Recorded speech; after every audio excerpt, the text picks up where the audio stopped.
Hey everyone, welcome back to episode 2 of Legend of Korra Season 2.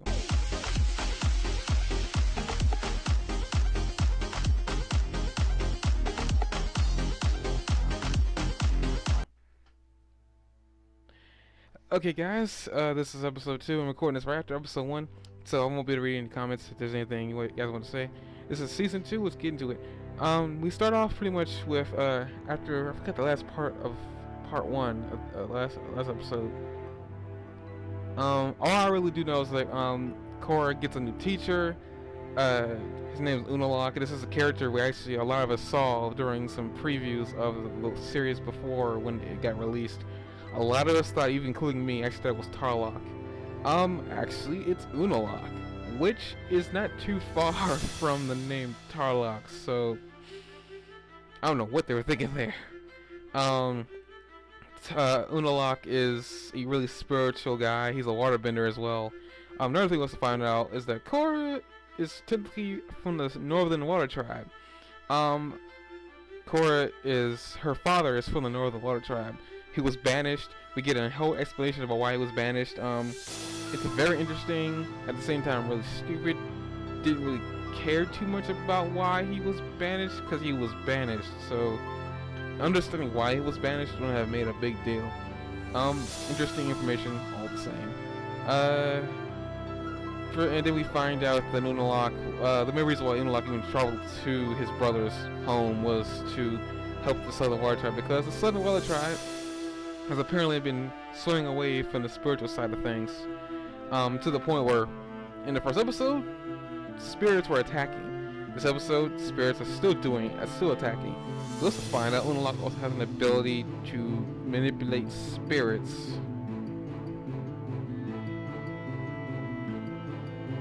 I don't even know. I can't even. All I can give is this.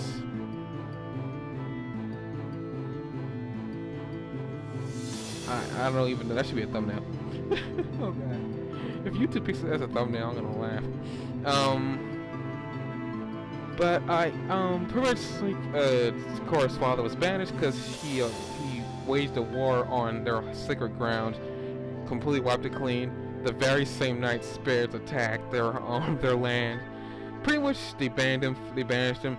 He moved on to the Southern Water Tribe to make a new family, which is pretty much where we are now. He has his daughter named Korra. We also found out something interesting. The first season of Legend of Korra, we also find out that Aang, his dying wish was to protect the next Avatar, so the parents said that she should not leave the Water Tribe. Why this is information for people?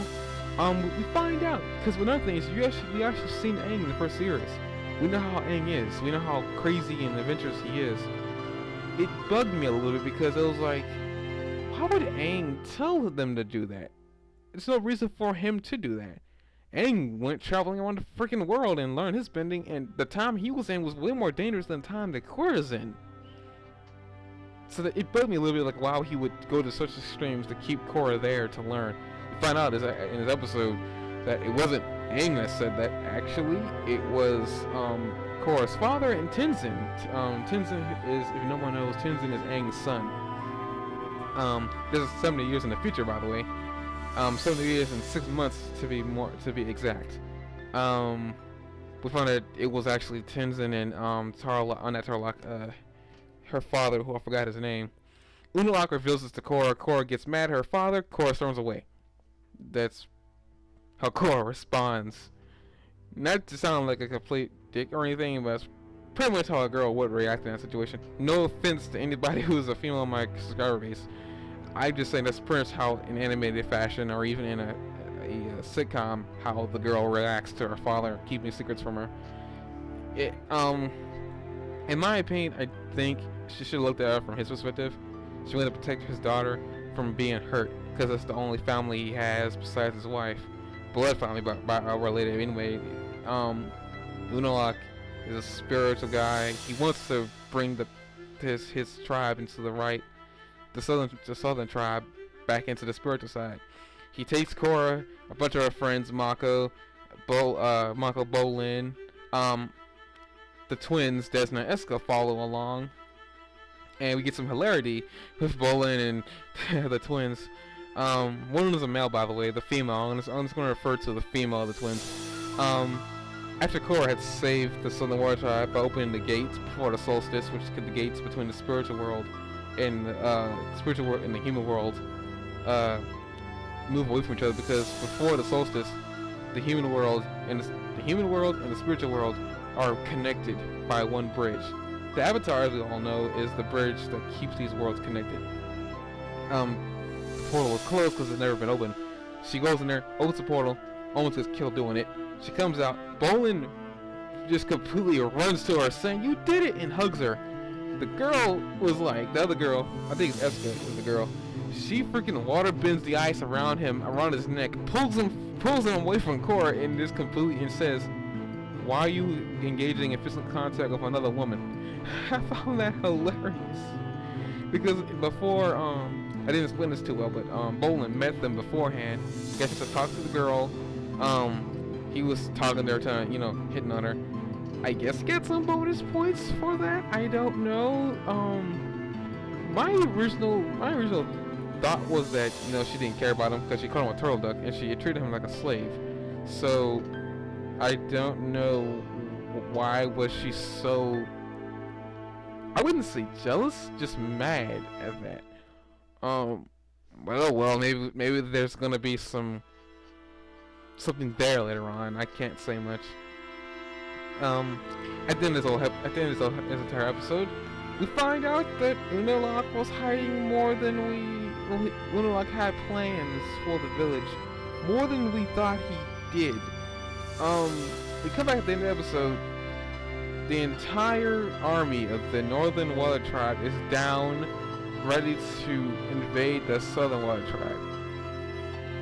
We find out Unalaq had more plans. He wanted to make sure, even if he had to do it by force, to enforce the spiritual side of their own tribe. And that's where we ended. We just see tons and tons of warships. I got something to say. I didn't like this character when I first saw him because something just seemed off to me, especially with what he wanted to do, enforce the spiritual side of everything. By the way, we won't be spending too much time in the water tribes. I'm not sure when or how long it's gonna be for us to be in the water tribe area. I feel like we're gonna be going to each spiritual area in each of the nations, so I guess we're gonna find out where the spiritual area in the Earth Nation is, the spiritual portion of the Fire Nation. Because I did hear that we're gonna see Azula. Well, not Azula. We're gonna see Zuko's daughter, or granddaughter, who's the current Fire Lord. So we're gonna see a relative of Zuko besides Iroh, who we saw season 1. So I guess this is it. This is episode 2 review. Like this video if you liked it, and subscribe for more if you haven't already. And I'll meet you for, I guess, next week for the next episode of Legend of Korra Season 2 Book of Spirits. And I hope you enjoy the background music, because I love it. Go check out Glitch X City, because she's the one who made it. And we'll see you guys later. Bending is awesome. You must like bending.